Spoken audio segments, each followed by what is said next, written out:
Here I am, just 2 weeks after I was wounded during a forced landing. You may wonder how I was able to get back to the front already. Well, don't tell the guys in Krasnodar, but I sneaked off only a few days after I was admitted at the hospital. Because the cockpit glass shattered, I had superficial wounds all over my face, but luckily, I had the reflex to close my eyes in fear just before the impact, so they were spared. I felt really terrible at the rear. Of course, wartime hospitals are gloomy and overcrowded places, but I mostly felt bad because it gave me too much time to think. I was constantly worried about the future, and I felt like I was betraying the guys from my squadron by not being there through the hardships they were enduring. Anyway, now I've flown several more combat sorties, and I've started to lose track of all of them, which I guess is a good thing. Flying every day almost feels like the norm now, even though according to the veterans, things haven't always been that way during the war. In 1941 and 1942, quite a few pilots were horseless, as they said, and sometimes squadrons operated with only 2 or 3 planes. At the moment, however, what we're missing the most is pilots, so we're operating at full capacity. In these past few days, we've taken part in several aerial engagements. We've been fighting for air superiority over the front line, and so has the enemy. It's like we're playing a game of chicken with our Messerschmitts, as we're clashing head-on, but one side usually turns away and avoids direct confrontation. When we do get to the merge, it gets really confusing. Planes are flying in every direction, with friendlies and enemies. Even though we're instructed to use the radio carefully, the channel gets filled with curses and calls for help. In this situation, you have to exert a lot of self-discipline to not get tunnel visioned on one target. Sometimes an enemy passes right in front of you, but you can't engage because there are just too many of them in the area. This is why it is very important to stay in pairs so you can cover each other. Stragglers are sadly the first to get killed. On some occasions, we may see a battle raging, but our orders are clear. We have to maintain control over our patrol area, so we can't intervene. Some pilots complained to the political commissar about this issue, arguing this was a lack of courage, but we were told that large groups are ineffective, as it only adds to the confusion of the engagement. Meanwhile, us distracting German patrols allows our Sturmovix to swoop in. They've been doing wonders attacking German positions.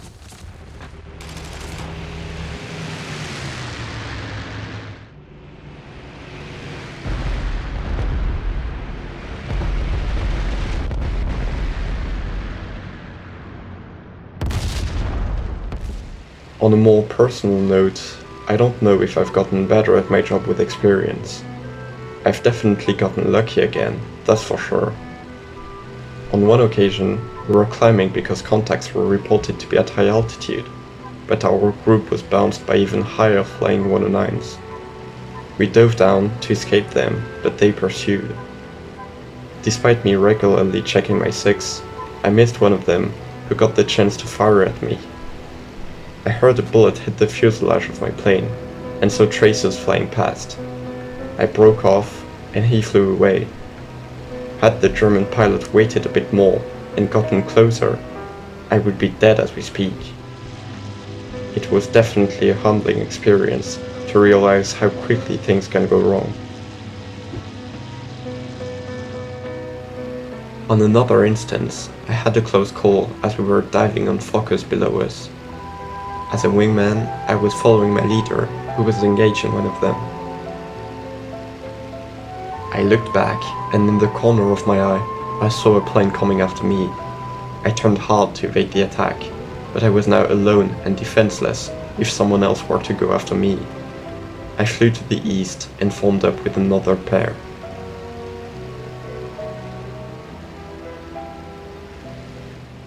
In that same flight, a second brawl occurred. We spotted a lone and damaged enemy fighter trying to leave and went after him.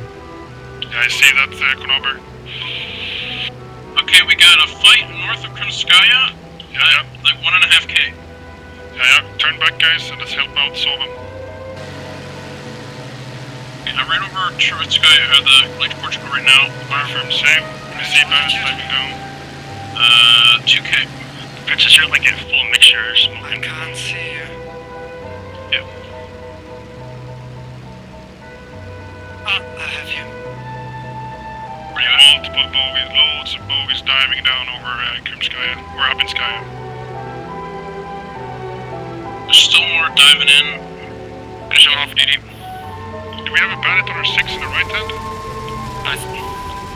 I'm Wagner. No, he's nose off us.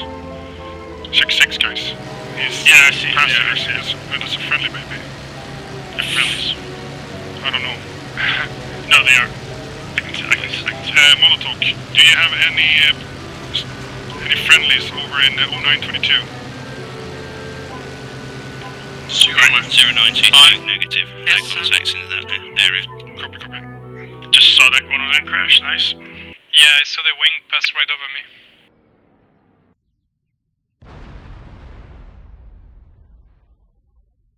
As you can see, air combat is quite unforgiving, but we're trying our best to control the situation to get the upper hand. Aggressiveness is one of the main qualities of a fighter pilot. I guess we need to turn in, we can engage them. I see 5 of them. Brixton, you see me? Let's dive a bit. Yes. Shut Wanna up. engage now, Satchel? You guys ready to engage? Yep, come on. 180 degrees. Drag them first, they're going fast. Coming left. I'm on your right side. I don't see you, Brixton. 109. I'm with you, man. Don't worry. I'm with you. I'll let you know if I'm with you. Alright, guys. Yeah. Turn There's into them. one lonely Jagdwix, maybe you check 6. I got full head on. I'm Alright. Nice, okay. Come on, Okay, we engage turn over out. Vinskaya. Turn left. Yeah, we head on with the 109 right now. I'm off. Try to drag them further over Vinskaya, we get flagged there. Wait, Bill, dive in these guys. That 12, Bob. That 12. Yeah. 12 o'clock now. I'm gonna go for the left when you go for the Alright, right. I got one. He just crashed.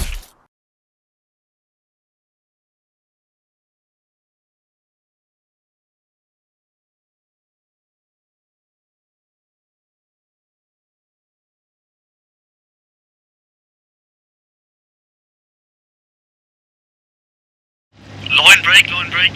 Caution. There's the runway right now, break. Yeah, there's 2 109s in the left-hand turn. On deck, there's one coming on me. Yeah, I see that. There's don't 1 o'clock see- below. I'm diving in. I got 109 coming at me. I'm On your right right. below someone. See you. Right, Tackling. Whoever's heading east now, check your 6. The 2 109's merging on you. On the back, he's right below. 2, yeah.